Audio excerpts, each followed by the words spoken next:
Sur la fête de Purim qui approche, je constate avec beaucoup de désolation que vous êtes arrivés sans votre Megillah, sans votre Tanakh. Ce n'est pas un sermon que je vous adresse, mais tout simplement une halakha que je formule de manière directe et franche, à savoir que on n'a pas le droit de parler de la Megillah sans la lire. Je parle de la mitzvah en tant que telle. Le soir de Purim, on ne peut pas, même si on connaît par cœur le texte, le réciter. Et ceci est conforme à l'idée que la Megillah se rapproche énormément de la lecture de la Torah. De la même manière qu'on ne peut pas lire par cœur le Sefer Torah à la synagogue, pendant la mitzvah de la lecture, même si la lecture de la Torah elle n'est pas midé oraïta, mais elle est midé rabba, midé rabbanan, bien entendu, sauf de parachiotes qui apparemment sont midé oraïta, c'est pas apparemment, c'est clair, c'est parachat Zachor, la paracha qui précède le Shabbat de Purim et qui évoque le souvenir de Amalek et le devoir qui nous est imposé d'effacer son nom, ainsi que l'Aya Mahloket, parachat Para. La paracha qui, juste avant le Chodesh de Nissan, avant parachat HaChodesh, et qui évoque la préparation de l'eau lustrale, de la paraduma, qui permet de purifier toute contamination, toute impureté, pour entrer, impureté qui est due au contact avec un tmémet, avec un mort, et qui permet d'accéder au Beth Amikdash avec tout ce que cela implique. Donc, Hachamim, là-bas, je crois que c'est dans la Megillah, la Masechet Megillah, nous disent Mikra Megillah, il faut lire la Megillah dans le texte et dans un parchemin qui est apparemment ressemble au Sefer Torah, puisqu'il faut lui appliquer toutes les lois du Sefer Torah, et faire les sirkutim, nachon, et l'écrire avec boucha. C'est vrai que sa lecture pose moins de problèmes que celle du Sefer Torah, on est moins exigeant dans sa lecture, si on commet ici ou là quelques erreurs qui peuvent être frappées, mais elles ne mettent pas en cause la lecture apparemment de la Megillah. Le second point qu'il faut signaler quant à la Mikra Megillah, c'est le fait que là-bas toujours le Hachamim s'oppose pour savoir à partir de quel passage on est hayavim de lire la Megillah. Apparemment, on est hayavim de lire la Megillah depuis le début jusqu'à la fin, c'est-à-dire depuis Vayibime à Hashverosh jusqu'au dernier chapitre 10, je crois, qui dit Vayasem Melech Mas ala Aretz Ve'iyaya, et que Mordechai était connu, apprécié de la plupart de ses contemporains. On ne peut pas imaginer autrement que de lire dans son intégralité le texte de la Megillah pour en comprendre le sens. Mais là-bas, la Mahloket dit oui, il y en a qui disent il faut la lire à partir de Vayimim Hashverosh, d'autres disent non, à partir de que le roi Gidal et Haman, il a élevé au rang de premier ministre Haman, qui s'appelait au préalable comment Nemuchan. D'autres disent non, vraiment le Hiyuv commence à partir de Ishéoudi Aya Beshushan Nabora, Shmo Mordechai. Et d'autres enfin disent non, c'est à partir de Balayla ou Nadash Natamelech. Cette fameuse nuit, c'est le sommeil du roi Hashverosh qui l'a quitté et il était perturbé et il a fait venir les Sefer à Zichronot. Quel est l'enjeu dans cette mahloket de savoir à partir de quand il y a un hiyuv de lire la Megillah? Il est probable que selon certains, ces hachamim-là, ils veulent détecter où se trouve le dénouement, où se trouve le nœud de l'affaire, le kesher, vraiment, à partir de quand est-ce qu'il y a ce fameux venahpochou, c'est-à-dire l'histoire est totalement un renversement, bouleversé. Que Vayibiba Hashverosh, c'est la relation d'un roi, bon, c'est Koresh, c'est Atarshashta, peu importe, mais à partir de quand est-ce que ce bouleversement a lieu et où est-ce qu'on voit, pour ainsi dire, la main de Dieu, la providence d'Akadosh Baruch Hu qui agit dans ce monde où apparemment ce Dieu, Akadosh Baruch Hu, est certainement absent. Il est d'autant plus absent, ce qui est fort étonnant. Il n'y a pas une seule page du Tanakh où il n'y a pas le nom d'Hachem qui soit présent, où il est naturellement, il intervient de manière directe, palpable, visible. Alors que dans la Megillah, il n'y a pas de trace de sa présence, même pas la mention de son nom. sauf de manière allusive comme ça dans Yabo Hameler Vehaman Hayom, lorsque Esther elle dit que Yabo Hameler Vehaman Hayom, que le roi vienne ainsi que Haman aujourd'hui. Les rachetébot de ces 4 mots, c'est Yudke, Vavke. Et on le trouve aussi, ça c'est Midet Arahamim, quand le nom de Dieu, par allusion, se manifeste comme ça, dans l'ordre, ça veut dire c'est la présence divine qui va intervenir pour notre défense. Mais lorsqu'elle ce remèze arrive à l'envers, alors c'est rétrograde, c'est Midat Adin. C'est quand Haman lui dit, en dépit de tout ce qui se passe, je ne veux pas porter la main uniquement sur ce juif-là qui est Mordechai. Normalement, il aurait dû se venger, si c'est une affaire privée, personnelle, puisque Mordechai, lo yichrav et lo yishtahav, eh bien, je vais foutre ce vizir-là, juif-là, ce Yehudi-là, comme ça. Je le vire, je le massacre, etc. Mais non, il a méprisé le fait de s'attaquer à titre individuel à ce juif, et il a voulu les habits, la shmid, etc. Ceci, c'est pour notre gloire, c'est finalement pour montrer la dimension de Mordechai, qui dans son attitude n'avait pas, du fait qu'il ne se prosternait pas, une intention personnelle, individuelle, de manifester sa grandeur en tant que juif, Ishéhoudi Haya, mais il était apparemment, aux yeux de qui? De Haman, il était la représentation collective de Ham Israël. Et ça, c'est extraordinaire. Et ça, c'est absolument extraordinaire. Ici, il faut voir Mordechai comme Esther, comme d'ailleurs Ahashverosh et comme d'ailleurs Haman, pas comme des individus qui agissent. Ce sont des individus, bien sûr, ce sont des personnages. Mais ils représentent quelque chose de beaucoup plus grand. D'un combat titanesque entre des forces que la Gemara de, comment elle s'appelle, la Gemara de Hurin, page 139, met en relief.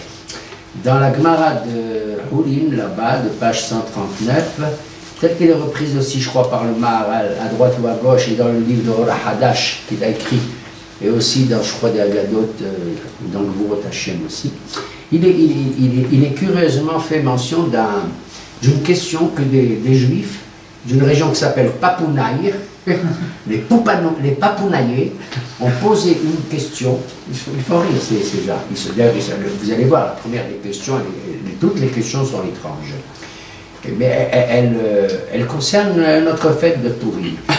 J'ai eu tort de dire fête, Purim n'est pas une fête, on essaiera de le développer tout à l'heure. Purim n'est pas une fête au sens du Hagim ou des Moadim, tel que nous l'entendons en ce qui concerne Pessah, Shavuot, Sukkot, etc. C'est pas un Hag.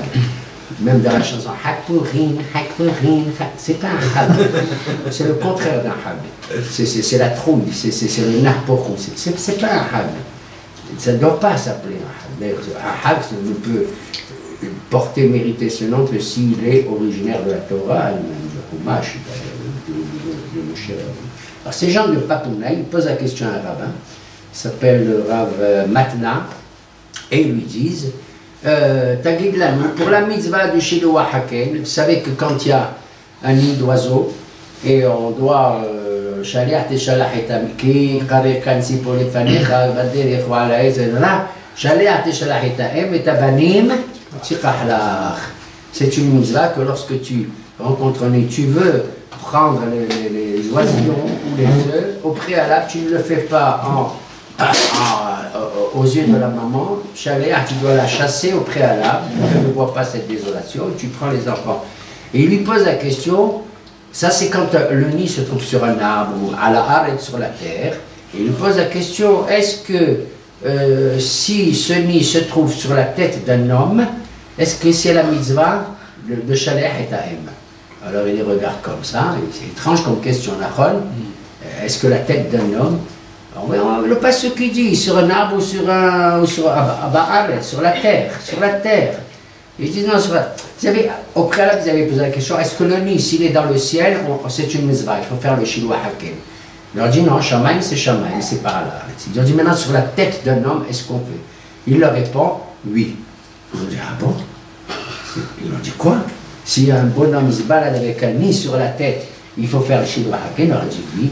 On dit pourquoi, tu as une preuve? Il m'a dit oui, j'ai une preuve. Quand le Houchayarki, c'est un des serviteurs de David, il est venu annoncer la mort de quelqu'un et tout. Je crois que c'est celle de Shaoul HaMelech, on en parlera la semaine prochaine si Dieu veut. Ce sera à ma maison la semaine prochaine. Et il est arrivé, Adama al-Rosho. Vous savez qu'en signe de deuil, on portait de la cendre sur la tête, etc. On mettait un sac de lin, etc. C'était la manière d'exprimer son deuil.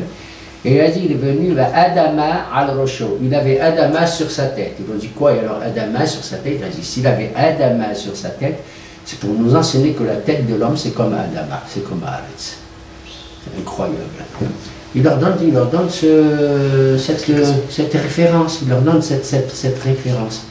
Alors on est étonné parce que finalement, qu'est-ce que ça veut dire tout ça? Ça veut dire, pour Rav maintenant, qui répond au Papounaïe, il a dit, vous savez, cette histoire de l'homme qui a un cercle, qui a une raison, qui agit avec droiture, avec logique, avec précision, la mathématique, avec la physique, avec la direction de son esprit. Qu'on le veuille ou non, il y a un moment donné où la cervelle elle-même, eh bien, pour fonctionner, il faut qu'elle arrive à descendre jusqu'à la terre. Elle est comparée à quoi? À Adama. Ça veut dire Adama al-Roshu. Lorsque l'homme il arrive avec l'émotion et à comprendre ce qui arrive dans ce monde-là, il faut que sa cervelle, le plus haut de son esprit, le plus noble, soit au niveau du ras du sol, c'est-à-dire qu'il ait les pieds ancrés sur terre, comme ça. Et donc la misva de Shulua Haken, elle se fait sur la tête. Si un homme il a une tête bien haute, bien remplie et tout, mais si en même temps cette tête, il y a du Adama à l'Osh, le Roche lui-même il a Adama, alors il ne perd pas le lien entre Shamaïm, il ne perd pas le père entre l'esprit et le gouffre. On voit ici, dans cette fréquence, que le gouffre c'est quelque chose de fantastique et c'est toute l'histoire de Purim. C'est mamache toute l'histoire de Purim parce que l'anéantissement de Haman visait quoi? Le gouffre. C'est l'anéantissement physique de l'ensemble du peuple juif, ici représenté, qui n'a aucune idée de ce qui se passe pour l'instant, représenté à travers un bonhomme qui s'appelle Ishéouli Aya Meshushan Amira.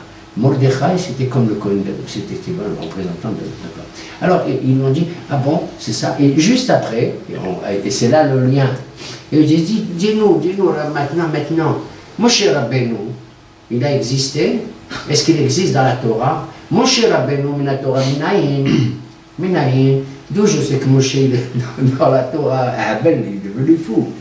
Mais qu'est-ce que c'est ces gens? C'est des grands philosophes, là, je t'assure, Daniel, des gens incroyables.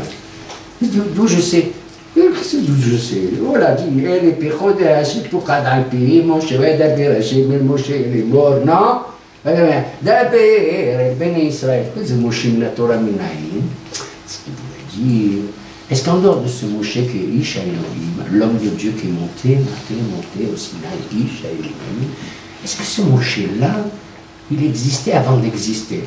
Est-ce qu'il y a quelque chose qui annonce avant la venue de Moshe que Moshe, il est déjà depuis Bereshit jusqu'à la fin de Bereshit, jusqu'à Shemot, avant que Moshe il naisse? Est-ce qu'il y a un esprit de Moshe qui est là, qui traîne, qui annonce ce qu'il va faire et tout?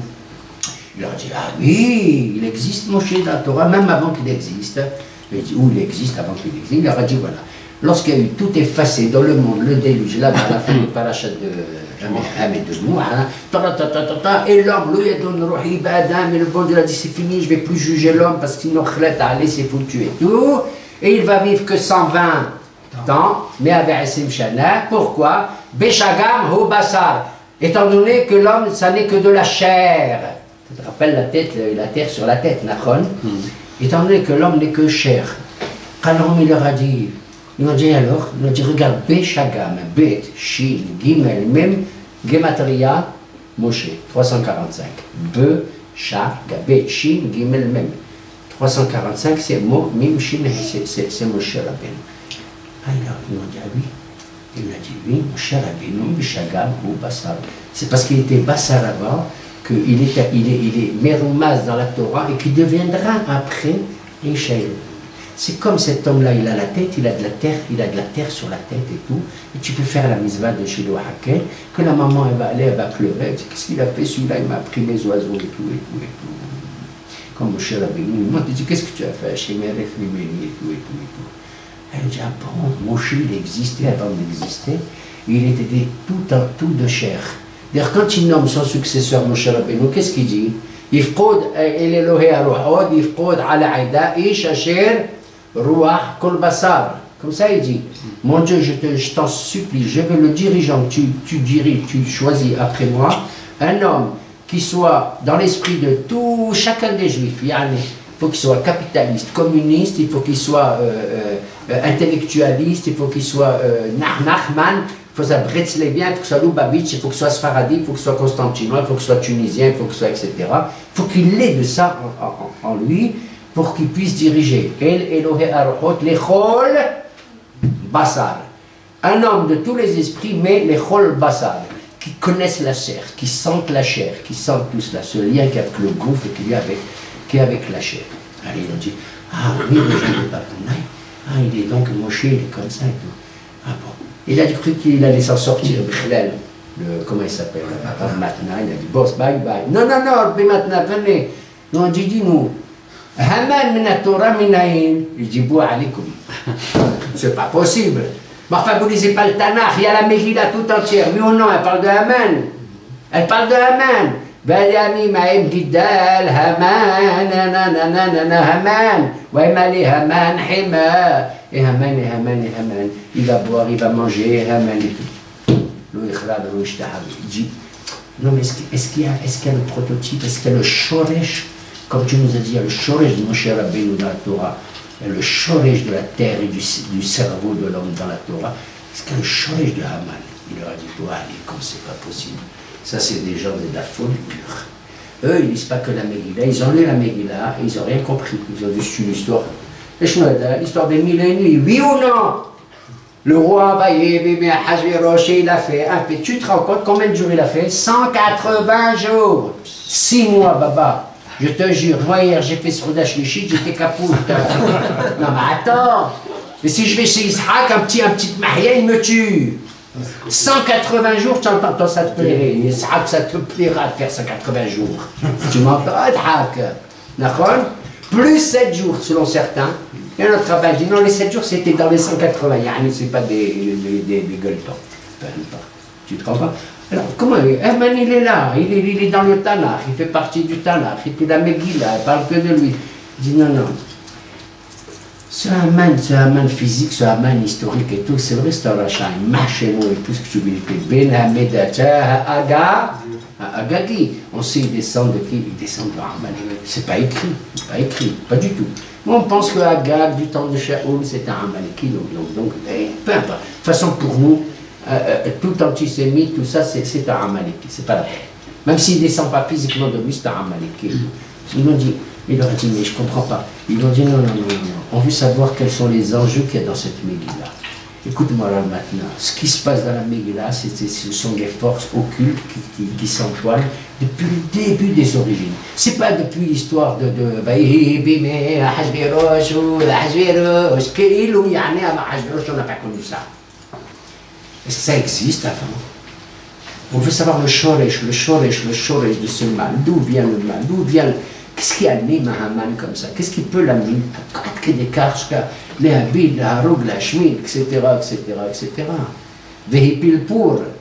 En plus, il jette le sort comme ça, stam, n'importe quand, comme ça. Je sais que mon genre, le Bémichal, il n'est pas d'accord avec moi, mais je m'en fous. Et puis c'est vraiment le fruit du hasard. Peu importe qu'on tue les juifs, l'essentiel, Hazbi Shalom, c'est qu'on les extermine. Que ça tombe en Nissan ou en Hadar ou Hadar. C'est bien tombé. Quand je vois il a fait de l'aider, parce qu'il joue les doigts de choses à Hachem, c'est tombé le Hadar. Il a dit, chef, il est mort. Qui? Moshe. Il est mort. Et il ne savait pas que le jour où il est mort, il est né, Moshe. Parce que le jour où Moshe Rabbeinu il est mort, ce n'est pas un jeu de mots. Le jour où Moshe Rabbeinu il est mort, ça veut dire qu'il n'y avait plus de Mazvot. La chronologue Daniel. Ça veut dire qu'Akadosh Baruch Hu, il a fini les 613 Mizvot. Ça veut dire qu'à partir du moment où il est mort, donc il n'y a plus de révélation, ça veut dire que la Torah de Moshe maintenant, je signe mon autographe à tous les juifs qui le veulent. Maintenant Moshe existe dans la Torah. La chronologue. C'est-à-dire le jour où il est mort, c'est-à-dire qu'Hachem il a dit c'est fini, je ne parle plus, Moshe il est parti, il n'y a plus rien à dire. Je lui ai tout dit. Tout ce que Moshe voulait savoir, je lui ai tout dit et tout, tout dit. Tu comprends? Alors, ils veulent savoir aussi l'origine. Ce Haman historique, vivant là, comme ça, Amalek et tout. Est-ce que ce problème-là, il n'existait pas avant? Il n'y a pas un shoresh, un fond, une racine, une origine et tout. Quand l'homme leur a dit oui, il dit Amen, il existe. Ils ont dit oui. Il a dit d'où tu sais? Quand le bon Dieu il a dit à Adam Arishon, il a mangé. Sa femme, elle lui a donné. Bon, ne mélangez pas les hommes et les femmes, je vous en supplie. Elle lui a donné à manger. D'ailleurs, je vous ai dit, le problème de la Megillah, c'est un problème d'hommes et de femmes aussi. En tout cas, dans l'esprit de Haman. Kenolo, quand Vashti, elle n'arrive pas parce qu'elle n'arrive pas, il lui a dit viens, etc. Et lui s'amusait. Est-ce que les femmes perses, elles sont plus belles, les Mèdes, elles sont plus belles, que chacun Mède et que chacun Perse? Et elles ont des yeux perçants, tu vois, ils ont des yeux perçants, les femmes de Perse, les autres, ils ont des yeux. Bah, ils lui ont dit, ouais. Il a dit, moi, c'est une Chaldéenne. C'est la fille de qui? Vashti, la fille de Smou. De Belshazzar, fils de qui? De Nabucco. D'ailleurs, quand elle m'a dit de venir, elle a dit, moi je vais venir chez toi. Elle s'est révoltée, MLF, Vashti. Elle a dit, 180 jours. Elle a dit, mon père à moi, il buvait des milliers de tonnes, de tonneaux, des fûts de vin. Et il restait, il y a un talzama, c'est pas vrai, c'est un mensonge pur. Celui qui a lu Daniel, il était à ça, donc comment il était Belshazzar. Il était complètement rouge, qu'il a été incapable de lire ce qu'il y avait sur le mur. Mais peu importe, on ne va pas parler de Daniel. Un jour, on étudiera Daniel. Et alors, elle lui a dit, tu sais, c'est mon père, il buvait, toi, comme ça, tu dis, je ne viens pas. Qu'est-ce qu'il répond à Haman? Il lui répond, tu sais, Majesté, c'est pas un problème personnel, comme on l'a dit pour les autres, c'est pas contre toi, hein, contre toi uniquement. Elle l'a, hein, attention. C'est le signal de départ de toutes les femmes qui vont, etc., etc. Il a collectivisé le problème, il lui a donné une dimension tellement grande, comme si vraiment c'est toute la monarchie qui allait s'écrouler, pas simplement le monarque dans sa dignité, mais l'ensemble de la monarchie, la société va devenir totalement matriarcale, dit Haman. Et ça, c'est une horreur, Or, vous savez que chez nous, dans le judaïsme, comment on dit en français la terre que nous aimons? Ça s'appelle la patrie. D'accord? Allons, enfants de la patrie. D'accord? Patrie, c'est pas terre, c'est le père, c'est l'homme. Et chez nous, comment ça s'appelle une patrie? Umma. Les Umma. C'est Umma? La mère. C'est la maman. C'est incroyable. C'est incroyable. Umma. C'est la maman. Donc nous, on a une matrie, on n'a pas de patrie. Et lui, eh bien, Haman, il dit que c'est ça. Matrie, matriarcat, patriarcat, etc., etc., etc. Alors, comment il s'appelle? Ils lui disent, d'où c'est? Il lui a dit Haminaetz. Regarde, le shoresh, c'est que justement, qui c'est qui a donné à manger à l'homme? C'est la femme.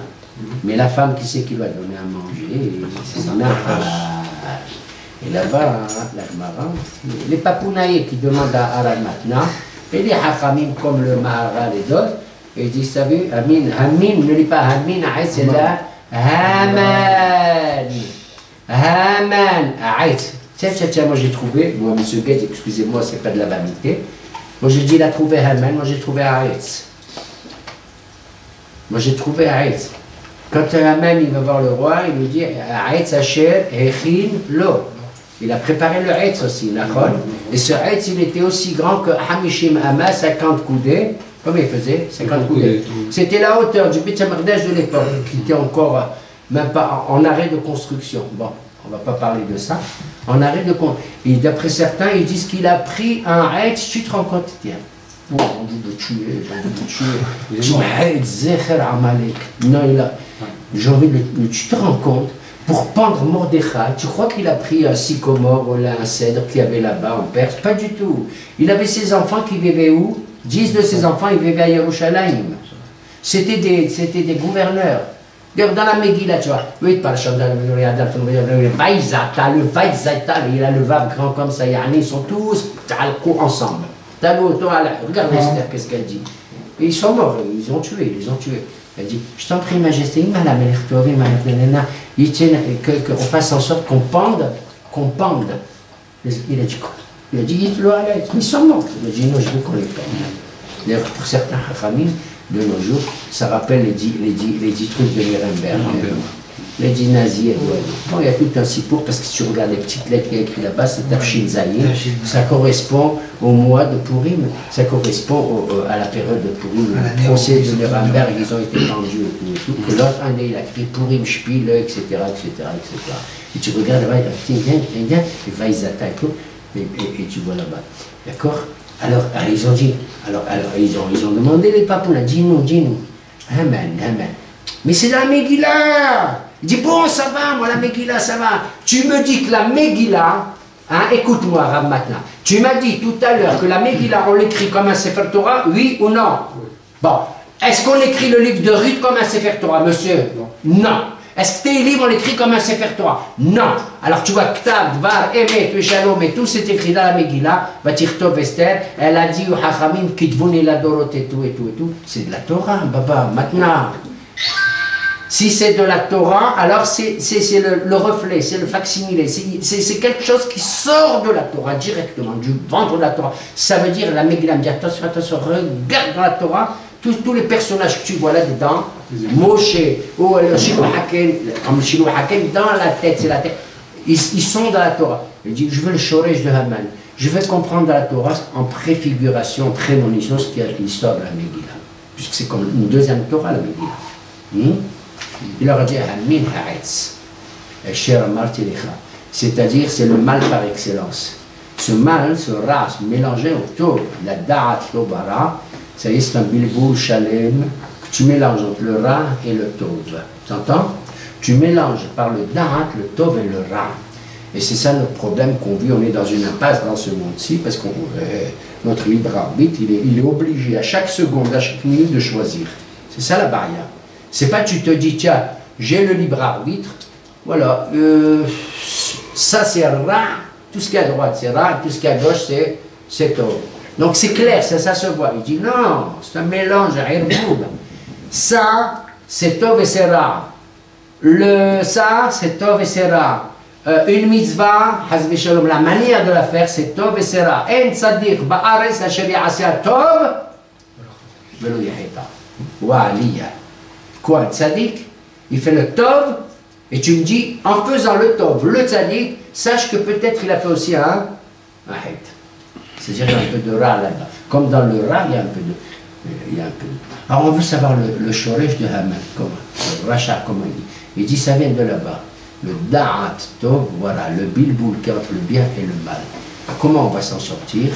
C'est ce qu'il demande Papounaï à Rav Matna.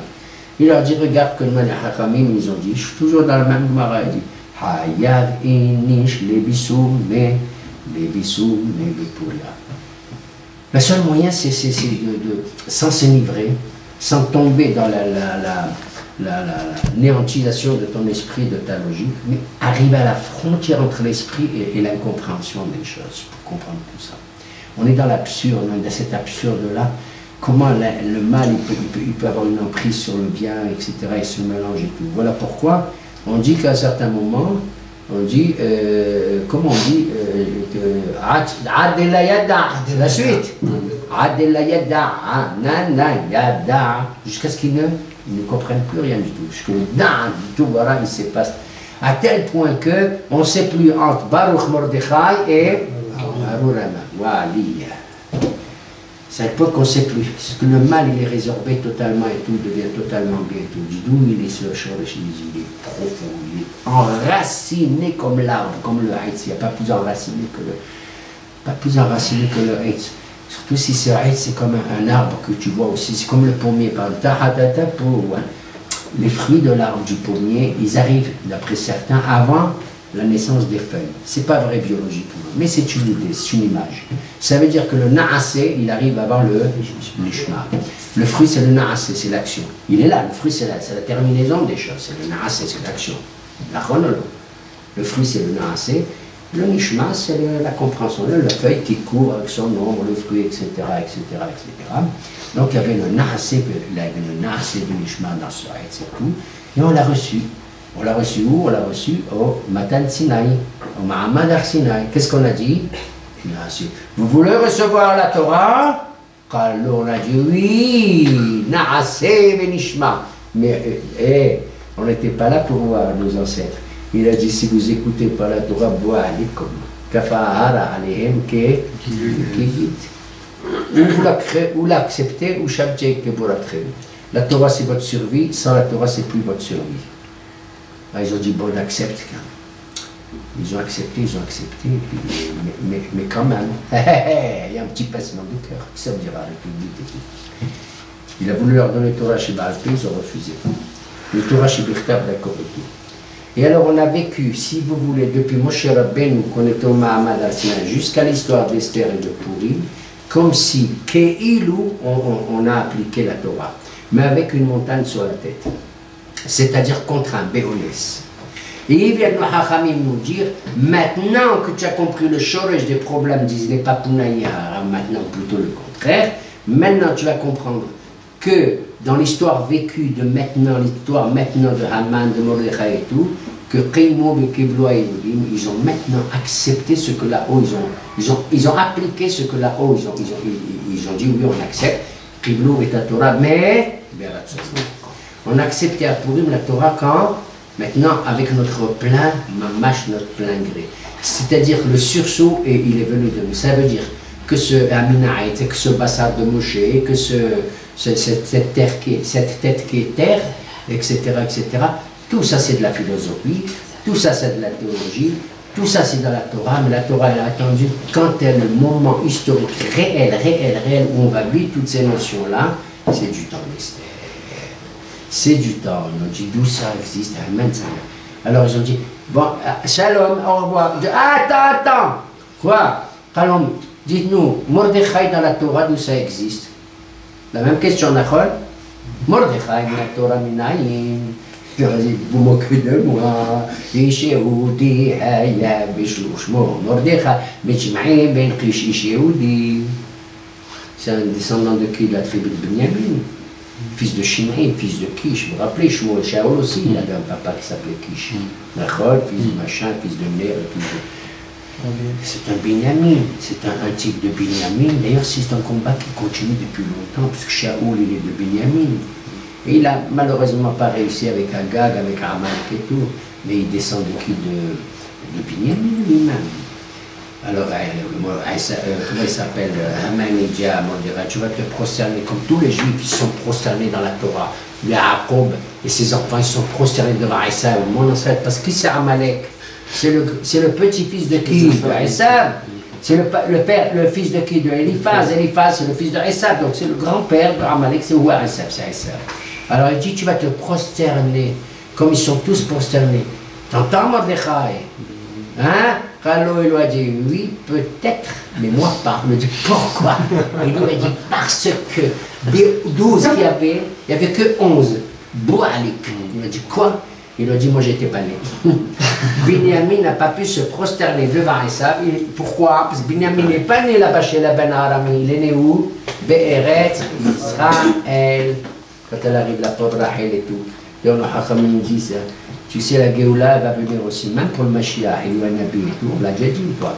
Mais Bene Bane Hachel Rachel Imen. On le verra la semaine prochaine si Dieu veut que Shaou, cette histoire de Rachel. Mais Bene Bane a Géoulatan chez Israël et Mendra. Mais dis-moi, alors ils m'ont dit, dis-nous, ce Mordechai-là, en tant que personnage physique qui a existé, machin et tout, où il est dans la Torah? Où il est? Il leur a dit, je vous ai déjà dit que Haman, il est Amina et qu'il est le shoresh de la mita, de la mort pour l'humanité. C'est la mort, c'est-à-dire pas seulement les Juifs, mais toute l'humanité. Elle doit écraser ce poison de Haman. Haman, c'est la violence gratuite. Haman, c'est sans discernement. Par Venachim, Ushlalam, Labouz, etc. C'est la mort par excellence qu'il ne fait aucune pitié, aucune distinction, ni dans le bien, ni dans le mal, rien du tout. Rien du tout. Maman, le storage de la le mot Haman, il a dit comme ça, hein, Haman, ça fait combien en valeur numérique? 95 et 5. Même, ça fait combien? Réveillez-vous. Noun, ça fait combien? 50. Ça fait un tour? 95. Voilà, bon, réveillez-vous. 95. Il a dit la balotte comme ça, Hakam, il a dit c'est exactement la même valeur numérique que le mot Ma'adim. Mon Ma'adim, où est la planète? Mars. Mars. La planète Mars, on sait tous que c'est une planète très sanguinaire. Ça tombe en mars. Oui, Ma'adim, ça vient de dame. Ça vient de dame. Ma'adim. Edom. Hein? C'est 95, non? Ma'adim. Mim. Al. Dalet. Yud. Mais 40. 1, 4. 10 et 40, ça fait 95 aussi. Amen ou Amen. Regarde, déjà, il est dans les... Comme ça. Ils l'ont dit, alors dis-nous. Aman le Martien. Aman, le Martien. Oui, Aman de Mars. D'accord? Regarde comme ça tombe. Hein? D'accord? Alors, ce qu'il dit aussi là-bas, il dit là-bas, pourquoi il s'est mis en colère? Il avait une colère comme ça dans le ventre, quand il voyait que sans arrêt. Quand tu lui dis ce type qui ne se procède pas, tu sais qui c'est un juif. Oh, Haman Hima. Et pourquoi il était Hima? Parce que tu prends son nom, si tu fais le milou du mot Haman, il reste toujours Haman. C'est comme un cochon, tu lui fais la circoncision, ça reste un cochon. Le Haman, c'est hé. Même,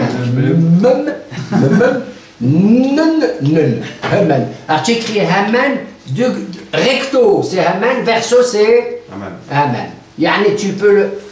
Tu peux pas le changer. Le marché mot, tu peux pas le changer. Haman, il restera Haman. Maman, il restera Haman. On a dit, bon, mais qui c'est qui va lutter contre lui? Ils l'ont dit, mais il leur a dit, c'est Mordechai, comme dans la Megillah. Bon, d'accord, la Megillah, bon. On t'a déjà dit que la Megillah, c'est la Torah, c'est l'origine, c'est dans la Torah, ça s'écrit comme c'est fait et tout. Où est-ce qu'il est Mordechai? Dans la Torah. Tu te rends compte? Est-ce qu'on a vu ça? Où est-ce qu'il est? Est-ce que je sais, moi, Haroun dans la Torah, est-ce qu'il est où? Est-ce qu'il est... Où est-ce qu'il est Flemme dans la Torah? Tu sais qu'il y a des gens, ils arrivent à trouver ton nom dans la Torah, dans Rachid Tebout, ils font des trucs, des traficotages dans l'ordinateur, ils réussissent, c'est là qu'ils réussissent, je te jure. Ils ont trouvé des choses absolument fabuleuses. Bah, c'est gentil, c'est beau, mais... Bah. Alors, oui, ils ont trouvé Napoléon, ils ont trouvé, ce que je sais moi, Hitler, ils ont trouvé, il marchait même des choses comme ça, ils ont trouvé, mais même ils ont trouvé. Le mot Shoah, il existe dans le livre de Devarim. Là-bas dans le livre des Barim, justement dans le texte qui parle que je vous disperserai à travers les nations et sur ça, il y a le mot Shoah, Chine, Babalef, tous les, je ne sais pas combien de Jimot, tous les Gillette, il y a des codes comme ça. Il y a des codes comme ça où on retrouve des noms, on retrouve des choses. Et alors ils m'ont dit, qui c'est qui va lutter contre ce Haïs, ce Hamin, Haïs et tout? Je dis Mordechai. Mais où il est Mordechai? Pour lutter contre la mort. Qu'est-ce que la mort par excellence? Il a dit, c'est Mordechai, il est dans la Torah. D'où il écrit? Il a dit, on a vu dans la paracha de Kitissa, qui nous raconte l'histoire du Ktoret et de Shemen HaMishcha, vous prendrez les parfums pour faire le Shemen HaMishcha. D'ailleurs, ce même parfum, le premier d'entre eux, fait partie aussi du Ktoret. Maintenant, qu'est-ce que c'est que ce parfum? Il a dit, Morderor. C'est la myrrhe libérée. La myrrhe pure. Il dit que c'est dur la myrrhe pure, Morderor. Il lui a dit, tu regardes comment il s'appelle Simon Kelos, hein? Comment il traduit? Mira Dachia. Le Ramban il dit Mira, c'est la myrrhe en français. Mira Dachia. La myrrhe pure. Totalement pure. Total pure. Mira Dachia. Et c'est le Ktoret. Alors il a dit c'est avec le Ktoret que la mort elle est arrêtée. Si tu regardes comment Aaron dans l'affaire de Korah, il y avait l'épidémie. Ta'asar Magefa. Tu te rappelles, qu'est-ce qu'il dit Moshe Rabbeinu? Dieu lui dit, tu sais, eux ils veulent faire le Ktoret et Aaron, ils veulent déstabiliser, mettre en cause la prêtrise, la Keuna d'Aaron. Dis-leur, ils étaient 250, ils ont pris l'encensoir, ils ont mis ce qu'ils ont mis, Misken Aaron de l'autre côté et tout, ils ont fait, enfin, il est arrivé une épidémie, il est arrivé tout ça. Et il y a eu une Magefa et tout. Alors, Maher, vite, Hachem dit à Moshe, dis à Aaron, il va prendre son Ktoret maintenant. Que les gens ne croient pas que le Ktoret il apporte que la mort. Le Ktoret il apporte la vie. il apporte la vie, il ressuscite même. Il a dit, et ensuite écrit, il a montré comment le Ktoret, c'est le principe de la vie, dans toute sa pureté, dans ce qu'il y a de plus éthéré, le flair, dans le parfum, qui s'appelle Mira Dechia, et ça c'est Mordechai. Ne dis pas Mira Dechia, c'est Mordechai. Quand Mordechai il est animé de la plus pure intention, c'est ça du Ktoret pour ainsi dire, lorsqu'il donne tout de lui-même. Parce qu'il y en a qui lui ont reproché qu'il a mis en danger peut-être le peuple juif par son attitude, etc., un peu vindicative, opposant et tout. Mais en vérité, Mordechai a fait une analyse très claire de ce qui s'est passé, une analyse très claire. Il a vu quoi, Mordechai? Il a vu que le peuple juif s'endormait. Les juifs sont endormis dans la galoute. Mais Sheva Be'esrim Omea Medina Bayamim, etc. Il a régné sur presque la moitié, plus que la moitié du monde, son roi. Et les juifs, ils étaient là-bas. Ce que Haman il a dit, il avait raison. Il a dit, tiens, c'est le moment choisi pour le tuer. Il va voir le roi. Il dit, d'abord, je te donne du fric, majesté. Aseret alafim kikar kesef. 10 000 talents d'argent. Talents. Kikar, c'est des talents. C'est l'équivalent de ce que les Juifs ils avaient donné déjà pour le Mahatzita Shekel. On a donné, hier on a compté dans Pirkoudé Nachon, on a donné 301 775 shekels. Puisque chaque Juif il donne la moitié, ça fait 600 000 $. Donc on a donné ça. Et Haman il a dit, moi, c'est le moment que je donne l'argent pour enlever la mazva des Juifs, qu'ils ont donné généreusement pour le Mishkan et tout. Majesté, je vous donne cet argent et tout. Et il a voulu l'acheter tout simplement. Et en même temps, annuler la mazva qu'on avait, qui nous protégeait. Il n'y aura pas de Negev pour les... pendant le compte, tout ça. Alors il a dit maintenant ça y est, la Torah, ouais, les Juifs ils sont en train de dormir. Il n'y a plus de Torah. Il n'y a que ce type-là qui est là comme ça, qui est capable de ranimer les esprits et les consciences. Majesté, ils sont venus tous au festin. Vous vous rappelez, pendant 180 jours, les Juifs ils sont venus. Ils avaient quand même une attitude extérieure respectueuse de la cache-route. Oui, il y a Shetia, Kadat, et Younes, Hada il veut le Badat, donne le Badat. Celui-là il veut Naouri, Karoui, donne-lui Kanoui. Ça ne dit rien du tout de l'Algérie. Hada il veut Phoenix, Mahia, celui-là, Hada il veut Bocha, celui-là, tout ça. Ils avaient chaque juif leur Badat. Eh oui, Shetia, Kadat, et Younes, Veyan, qui est réveillé à Damel, et personne n'est obligé ni à boire beaucoup, ni à boire peu, c'était sélect. Il y avait des verres en argent et en or, des kelimi, haute capaz, tout traîné, il y avait du soie, il y avait du velours. Mitozabachès, c'est monsieur, son salon, monsieur Dan. Son salon, il était avec des divans en or, avec des pieds en argent. Là, Haramim, il discute là-dessus. Bon, tout ça, tu comprends. Alors il a vu, il a dit, oh, les religieux. Ils sont venus à la fête de qui? Ils ont posé la question, je me suis dit, pourquoi c'est arrivé? Pourquoi? Il leur a dit aux élèves, dites-vous pourquoi? Dites-vous. Ils l'ont dit parce qu'ils ont assisté au... Il leur a dit parce qu'ils ont assisté au festin. Mais alors, seuls les Juifs qui étaient à Shushan, ils ont qu'à être punis. Pourquoi tous les Juifs des 127 provinces, ils sont punis? Ils ont dit, alors dis-toi, maître. Il leur a dit parce qu'ils se sont prosternés devant le célèbre de Nebuchadnezzar. C'est une affaire qui remonte à pas mal d'années avant. Tu te rends compte, une affaire de pas mal d'années avant, ça nous retombe sur la tête à tous les Juifs comme ça. Alors ils ont dit, ils ont fait semblant de se prosterner. Ils ne sont pas prosternés. C'est une révérence, comme tu te révères, tu peux devant un roi, majesté, tout ça. Mais il a dit, oui, mais dans la tête des Goïms, c'était un Bodazara. Pour les autres, c'était un Bodazara. Quand les Juifs, ils sont tout ça, la preuve, Hanan et Michel Azara, ils ne sont pas prosternés. Tout ça et tout ça et tout ça. Alors, ils ont fait semblant, les Juifs, de se prosterner devant le Tsélim, devant la statue d'or et d'argent, etc. Il leur a dit, ah, vous avez raison. Étant donné que les Juifs, ils ont fait semblant de faire l'arbre d'Azara, Et bien dans la Megillah, le bon Dieu aussi, il a fait semblant de leur foutre la trouille. Ils ont eu peur. Il n'allait pas les détruire.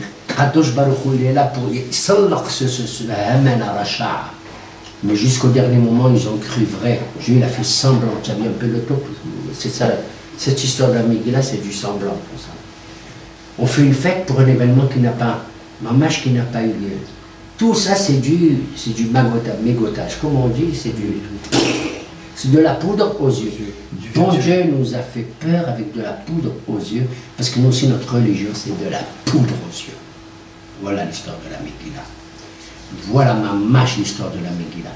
Et le bon Dieu, il fait semblant. Le bon Dieu, il dit, regardez Kadhafi, regardez Moubarak, regardez Ben Ali, regardez encore les autres, les Ratson qui tombent tous, qu'on se rend compte, c'est des dictateurs et des rodanimes. 30 ans après, on se rend compte qu'il était dessus là comme ça, Zahma, et Obama et tout ça. Je vous dis ça, Obama, mais l'affaire de pourri, il y a une action pour, il y a une action contre. Et puis pour, ou la Gora, tu comprends? Il a fait semblant comme ça. Alors il a dit, ils ont dit les Juifs de Paponaï, tu te rends compte, ils sont fantastiques ces types. On dirait des pygmées. Paponaï, ça ressemble à quoi? Si c'est Paponaï, on dirait des Témani, ou des Constantinois, petits comme ça, ou la Mgharbiyin, les Marocains. Qu'est-ce que Paponaï? Tu te rends compte des questions qu'ils posent? Et alors comment on va s'en sortir? Tout ça dans ce semblant, le bon Dieu.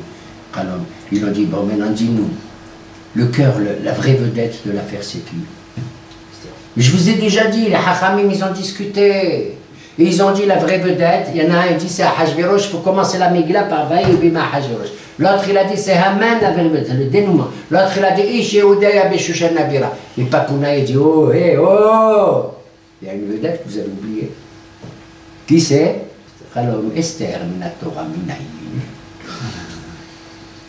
حسب عموديها شبعة عرخة شلحانيها il dit le Michelet. Madrash il raconte ça. Cette femme-là, elle a préparé, elle a élaboré, elle a préparé la table où elle a mis le poison à Ahashverosh, elle a mis le poison à Haman, sans qu'il le sache. Et eux, ils ne savaient pas qu'elle était juive. Lo yigida Esther et Ammar et Mouladda. Scotch, Yashpe, comme Benyamin, comme Shaoul, comme tout cela là. C'est la tactique de Binyamin. C'est la tactique de Shaoul, c'est la tactique de qui? De Esther. Il lui a dit au monde, attention, ce que tu ne dis rien du tout. D'où il savait, tu te rends compte? Ça veut dire que tu ne dis rien du tout. Ça veut dire que tu ne dis rien du tout. D'ailleurs, tout le monde, il ne savait pas qu'Esther était juive. Quand elle a été intronisée, nommée, Nachol, tu te rends compte, 6 mois, Béchemen Hamor, d'ailleurs, Hamor, t'as vu, Baba? Hamor, la mire. Shisha, Adashim, Betamro Kainashim, avec tous les Cosmetica, Julien Dior et du Christian Dior, je ne sais pas comment ça s'appelle. 1 an, tu te rends compte? 1 an de quoi? De préparatifs pour la cosmétique, l'esthétique et la tic-tic. La problématique. D'accord? Elle arrive, elle est nommée et tout, Esther était agréable aux yeux de tout le monde. Les Chinois, ils ont dit, les Chinoises, elle était comme ça. Les Papous, ils disaient les Papounaïs, celle-là. Les Tunisiens, ils disaient les Tunisiens, ils mangeaient boulot. Celui qui la voyait, il dit, mais elle ressemble à les Marocains, ils disaient les Mrabia, à fond, celle-là. Celui qui la voit, les Perses, ils disaient les Perses, les Mèdes, ils disaient les Mèdes, etc., etc. C'est incroyable. Tout ce qu'il a voyé, il disait, ah, les Tchénou, quand tu es venu, comment tu es devenu? Vraiment, elle apparaissait comme étant internationale, poly, machin, etc., etc. D'accord? Elle était comme ça. Alors ils ont dit, Esther Minatora Minaïm. Il leur a dit, ben voici le cœur, voilà la vraie vedette. Mordechai, c'est une vedette. Haman et Machin, tous, même Machin, c'est une vedette. Même tous. N'oublions pas ce qu'on a dit au début.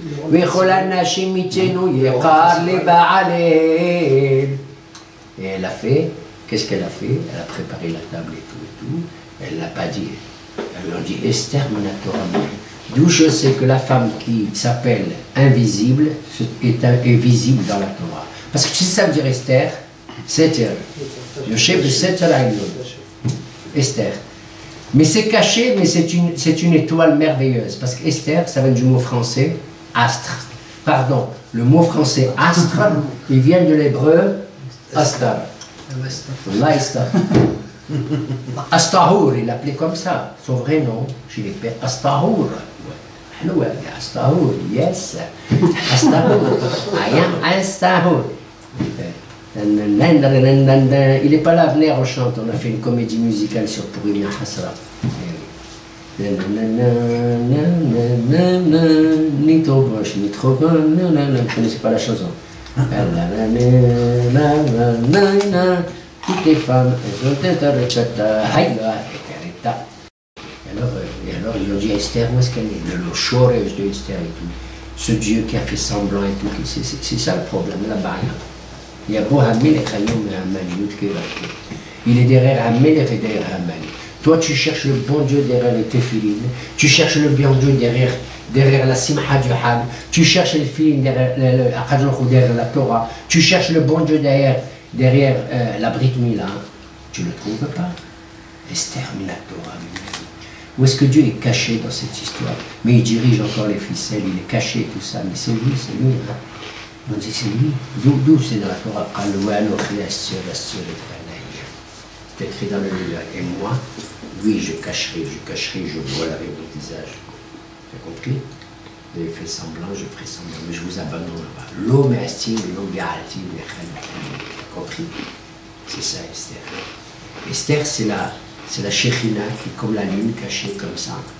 Et elle monte lentement jusqu'au 14 du mois, jusqu'au 14 Adar. Et c'est tombé le 13, le 14, ils ont fait le 14 à Lille, le 15, ils ont fait à Choucha. Le 15, c'est là où elle est à son, où la lune est à son apogée. C'est là où elle s'est manifestée, c'est là où... Bam, bam, bam, bam. Mais elle a fait ça déjà, hein. Elle a été capable, c'est ce qu'elle a été capable de faire Esther. Quand Mordechai vient la voir, il dit, tu sais, elle dit à Hatar, va voir Amazi wa Almazi, mais qu'est-ce qui se passe, qu'est-ce qu'il y a? Il lui a dit, tu sais pas, il va voir Mordechai, il a dit à Esther, elle t'est d'amener Benafchir, etc. Dis-lui, attention, regarde ce qui se passe. L'affaire le crime, le génocide du peuple juif et tout et tout. Et Hatar, il va raconter, elle lui dit qu'il remette son costume et sa cravate, ça se fait pas qu'il soit habillé comme ça devant le roi, et puis il va tout faire capoter, où le protocole, où est tout ça. Après, elle laisse tomber ton protocole, il lui dit, elle t'est d'amis, être au Bétabir et tout et tout. Être au Bétabir, c'est lui et elle et tout, on va crever si tu fais pas. Alors elle lui dit, Soumo alay, elle tochlo, elle tishto, sheloshet, yamin. Vous n'allez pas manger, vous n'allez pas boire pendant 3 jours, mais un jour intégral. Hein. Elle donne l'ordre. Quel droit? Tu te rends compte? Voici bêche Esther Malchout. Esther, elle était une prophète. C'est-à-dire, elle était habillée de Malchout. Comme c'est écrit. Verouah lapsha et Amasaï. Il y a un prophète, on dit l'esprit habillé à Masaï. Va-t-il bêche Esther Malchout? Elle a tu sais quand est-ce qu'elle a eu le Malchout, la prophétie? Juste avant d'entrer, de la perdre. Juste avant d'entrer, que lui, Charbit Azab et tout, comme ça. Elle a dit, Soumu alay, vous allez jeûner sur moi. Mordechai, il renvoie. Hatar, il n'a pas osé venir. De là que tu apprends jamais une mauvaise nouvelle. Moi, quelqu'un te dit une mauvaise nouvelle, arrange-toi pour la dire par un autre. Tu as compris? Il n'est pas revenu à Hatar. Hatar, où est Daniel? D'après certains, il est tombé de son machin, tout ça. Bon, peu importe. Ce serait Daniel. Daniel a dit, moi je ne me mêle pas de cette affaire, je n'annonce pas une mauvaise nouvelle et tout. Ce sont les serviteurs qui ont raconté tout à Mordechai. Ils lui ont dit, Somo alay. Alors Mordechai, il renvoie, il dit, ça va pas ta tête? C'était quand? Ça s'est passé le 14 Nissan, le jour de Pessah. Il dit, Esther, allô Esther, qu'est-ce que t'as? Et il lui dit, mais c'est Pessah. Ce soir c'est la Haggadah. On doit jeter le maror et on doit manger la Haggadah, on doit boire 4 coupes de vin et on doit. Il dit, bon, allez, les Juifs ils sont pas là et toi tu penses à Pessah. Et regarde comme elle est Gdola. Qui c'est le plus fort? Esther. Ouais. Esther de la Torah Minaï. Elle dit, le Pessah, quel Pessah? Quel Pessah?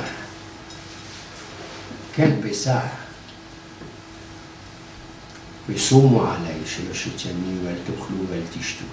Ne faites plus comme vous avez fait, vous avez mangé, vous avez bu dans ce michté de Hajbi Rocher.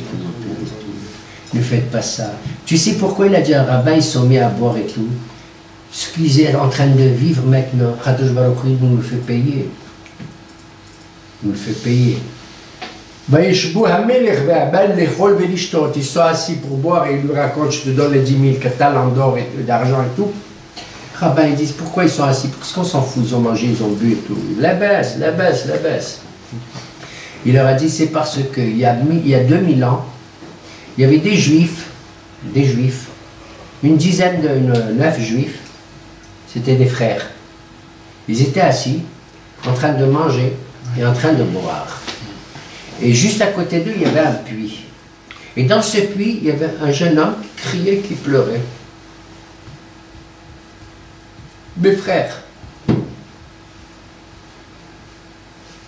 je vous en prie, d'ailleurs, ils l'ont dit après. Ils n'ont même pas écouté Velo Shamoto. Ils ont dit quand ils sont allés là-bas en Égypte, ils l'ont vu, ils ne savaient pas que c'était lui, il était caché comme Esther. Et lui, il les entend comme ça. À un certain moment, ils ont dit c'est pas possible. Derrière tout ça, c'est le bon Dieu qui est là, c'est pas possible. C'est Dieu, Ils ont dit, tu sais, un il parlait à l'autre et lui il entend. Yana il parlait égyptien. Ça fait pas rien. Ils ont dit, c'est à cause de quoi ça nous arrive? Vous savez à cause de quoi ça nous arrive tout ça? 22 ans après, tu entends? Tu te rends compte, 22 ans après? C'est pas le lendemain. Ça nous amène parce qu'on a entendu notre frère crier, qui pleurait, Velo Shamanu est là. Bithanenu il est nous. Ouais, mithannen. Regarde comment. Comment le Hacham là-bas, il dit, tu vois, ils se sont mis à manger, à boire. Qui? Haman et alors Esther, elle a dit, bon, si tout ça c'est une question de bouffe et de boisson, bon, allez, je vais m'en occuper de ça. Elle a préparé sa table et tout avec le poison, avec tout ce qu'il savait. Elle a dit, Yabouha Melerman ou Mishte? Elle a dit, oui. Oh, on va boire encore. Et elle a boire. Ils arrivent, ils mangent, ils boivent, tout ça. Elle est belle, elle est magnifique. Tu te rends compte? Au lieu de s'occuper du ministère des Postes et du ministère de la Défense et tout, ils mangent et boivent. Ils mangent et boivent. Non, je dis, bon, qu'est-ce que machin la tire, tout ça? Elle dit, non, je vais rien à demander, moi. Vous savez, les femmes, comment elles sont? Elles sont terribles, là.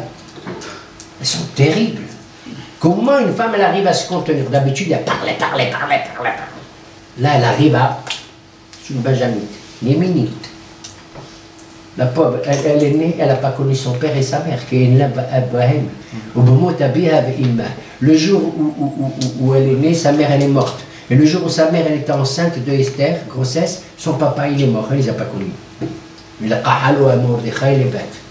comme tout ça. Il dit, qu'est-ce que tu veux, ma chérie? Qu'est-ce que tu veux, Esther? Tout ce que tu demandes, je te le donne. Moi, tu me demandes rien du tout. Moi, je t'aime, mon majesté. Ta. Il a dit, alors c'est l'amour pur. Voilà, qu'est-ce que tu veux? Eh bien, on recommence, on rebelote. Vous venez demain encore faire le michté. Ouais, allez, Haman, il est content, il va voir sa femme, il va voir Edou, il va voir... Ouais, qui c'est qu'elle a invité? Maintenant, la nuit, elle tombe. Elle tombe la nuit, ou non? Entre aujourd'hui qu'il a bu la mahia et le lendemain, il attend maintenant. Il a dit Haman, les Juifs, ils sont en train de dormir. Un peuple, il est en train de dormir des mitzvot. Il lui a dit, il dort quoi? Il dort des mitzvot. D'accord? Les Juifs, même s'ils dorment dans les mitzvot, ils ont un bon Dieu. Ils ont des tzadikim, ils ont des rabbins. Ils sont pareils. Kif boriko. Les gdolim comme les qtanim, ils se ressemblent. Tous ils dorment. Il n'y a plus de mitzvot, c'est la galoute totale et tout ici. Il lui a dit, oui, mais attends, c'est un peuple. Mais vos arts, ils sont dispersés. C'est les Constantinois là-bas, les Tunisiens là-bas, les Marocains là-bas, ils sont tous dispersés. Ils ne sont pas dans la même synagogue. Khalloum Fourrad. Il lui a dit, tu sais, ils sont stériles comme des pérèdes. Qu'est-ce que c'est un pérède dans l'hébreu? Un mulet, une mule. Une mule, un lait stérile.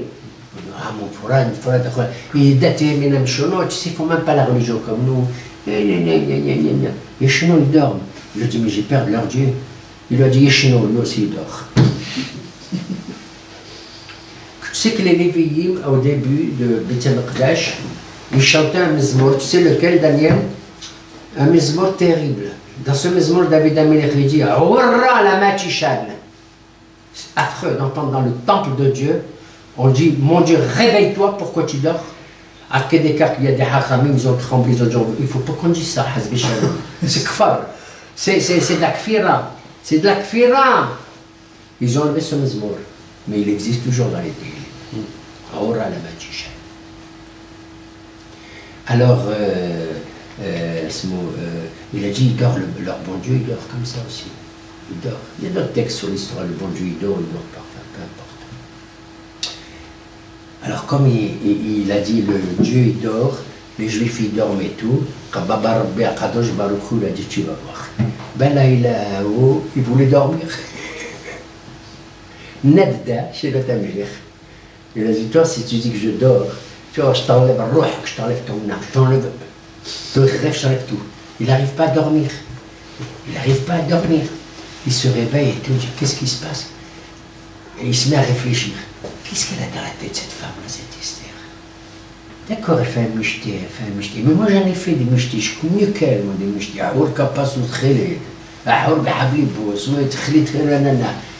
Qu'est-ce qu'elle me fait, Esther? Qu'est-ce qui se sort de lui? Attends, pourquoi elle a invité Haman? Qu'est-ce qu'il vient faire là-dedans, lui, Haman? Ouh, il y a un bûche sur roche. Ouh, Schneider. Tu sais, moi je me rappelle maintenant, j'ai eu tout. En général, la politique a l'air d'être bien, mais il m'est arrivé des ennuis et tout. Il appelle elle. Regardez, je vous en prie, il y a quelque chose. On est en train de me cacher quelque chose. Et il y a un complot qui se prépare. Et il commence, c'est Esther. Je les ai vus, ils se parlent entre eux, se regarder les deux. Esther, elle regardait Haman comme ça, et Haman, Maouch comme ça, tout ça. Il a dit, il y a quelque chose entre deux. Il y a un complot qui se prépare. Kadhafi va-t-en d'ici. Tu sais que Kadhafi va être reçu par le président du Venezuela. D'après ce que j'ai entendu. C'est comment il s'appelle? Chavez. Alors on a dit à Kadhafi, Baba, est-ce que tu es content d'aller au Venezuela? Si tu le vois, qu'est-ce que tu lui dis? Good Chavez. Alors, il pense, qu'est-ce qui se passe? Il était complètement, tu sais, quand tu cogites, il y a un bilboul, Adeloyada. Il a dit, il y a au moins un homme sur terre dans mon pays qui veut mon bien. Cherchez dans les Sefer HaZichronot. Il avait un livre de Zichronot, des archives, comme ça, les archives d'un roi, tu te rends compte? Et tellement qu'on ne peut pas trouver un Sefer HaZichronot, c'est le sommaire de tous les problèmes, les événements qu'il y avait. C'est ça, Sefer HaZichronot. C'est pas le livre des archives. L'index. L'index, voilà. Sefer HaZichronot. Pour se souvenir, qu'est-ce qui se passe? Il leur dit, lisez, qu'est-ce qu'il y a? Qu'est-ce qui s'est passé dans mon pays et tout? Puis il y a peut-être quelqu'un que je n'ai pas récompensé. Vous connaissez l'histoire et tout. Alors qu'est-ce qu'il fait? Le type qui lui lisait, le sofer, c'était un des enfants de Haman. Shimshai il s'appelle. Shimshai. Il est connu dans Daniel, dans Ezra. Il voit Mordechai, il a sauvé la fille du roi, et Esther, elle a raconté le péché mon roi, etc. Qu'est-ce qu'il fait? Il a dit, je ne vais pas raconter, mon père il va me tuer si je raconte que c'est Mordechai qui... Qu'est-ce qu'il fait? Il efface. Qu'est-ce qu'il fait Gabriel, Malach à Gabriel? Il écrit. Il efface, il écrit. Gabriel dit, je vais le tuer, celui-là, c'est pas possible. Pourquoi? C'est écrit dans la Megillah. Wayim Massé Katoub. On a trouvé que c'était écrit. C'est le Wayim Massé. Tu as compris? Regarde, c'est fin la Torah quand tu. Wayim Massé Katoub. On a trouvé que c'était écrit. C'est-à-dire, c'était écrit. C'était écrit, tout ça, ils ont lu. Ouais, il efface, l'autre il écrit Gabriel, il efface. Regarde, la main de Dieu, elle était déjà dans le sommeil, dans le réveil, tout ça. Et à ce moment-là, il dit, ah, c'est ce Mordechai. Il dit, oui, c'est ce Mordechai. Et l'autre, il était à côté de Shimshai, Kalom, qui nous a dit Mordechai. Il a dit, Mordechai, c'est un Yehudi, qu'il est Béchar Améler, tu sais. Il a dit quoi? Il a dit, c'est celui que Haman, tu sais, Haman, il est. Ah bon, Haman, il est contre celui qui m'a voulu me sauver ma vie et tout. Kalom, oui, c'est ce Haman, l'autre, il a dit comme ça. Alors les rabbins disent, comment celui-là? Ce type-là, c'est un goy qui parlait au roi. Il dit, alors il y a un goy qui aime le juif, qui aime Mordechai. Il dit, pas du tout, c'est parce qu'il déteste Haman. C'est parce qu'il déteste Haman. L'homme a havet Mordechai, il l'a, il s'en est à Haman. Alors, juste il dit, Haman, et il a rêvé, d'après le Midrash, quand il s'est réveillé, il a rêvé que Haman, il avait une épée, qu'il était en train de vouloir le tuer. Il a rêvé de ça, qui, Hachvérosh. Alors, mais Behassir, Meno, Babdak, la porte de Toc, Haman, mais Haman, il est venu, on connaît la fin. Rabotai, on connaît la fin de. Pardon, on connaît la fin de l'histoire. Elle les invite le lendemain matin, et c'est là que le dénouement a lieu. Esther, Minatora, Minaï, regardez. Au moment où on ne s'attend pas, Mamash, au moment où on ne s'attend pas, il est en face de Haman. Déjà, l'affaire, elle est close, pratiquement. Comment elle s'appelle? Esther, elle a qu'à donner le dernier coup de marron. Parce qu'à ce moment-là, encore à ce moment-là, Hachvérosh, il ne fait pas le lien entre Mordechai et Esther, pas du tout. À ce moment-là, il y en a qui disent il était prêt à les massacrer les deux, et Haman et Esther, les deux. Qu'est-ce qu'il fait?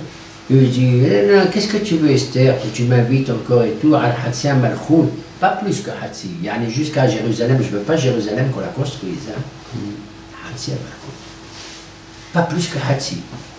Moi je veux régner sur tout, mais si Jérusalem elle est construite, c'est comme si je règne sur rien du tout, Baba. Je ne veux pas que Jérusalem. Ils ont commencé à 2-3 ans avant de corriger. Elle m'a dit non, moi je veux. Il a dit mais quoi? Il a dit mais un problème pour toi, majesté. Il sort dehors, quoi? Il sort dehors, il va dans le jardin, il voit les malachim, et d'autres disent c'est Harbona. Qu'est-ce que vous faites? Il coupait le bois, il coupait les arbres. Qu'est-ce que vous faites? Il dit qu'est-ce que vous faites? Vous saccagez mon parc, mon palais, le parc de mon palais. Qu'est-ce que vous avez dit de faire? On dit c'est Haman, il nous a dit. Regarde, il veut prendre plein de bois pour pendre tous les juifs. Regarde là-bas, tu vois une potence qui s'élève à 51 mains. Il lui a dit, oui, c'est quoi? Il lui a dit, c'est un bois qu'il a pris du Beth Mordechai, son fils Shimshai et les autres, ils ont apporté, pour pendre qui? Pour pendre Mordechai. Ah bon? Mordechai qui voulait. Il revient du jardin, qu'est-ce qu'il voit? Haman Nofel, c'était Michael ou la Gabriel, il a poussé Haman comme ça. Nofel à la mita. Hein? Il a poussé sur Esther, elle était comme ça, il a dit quoi?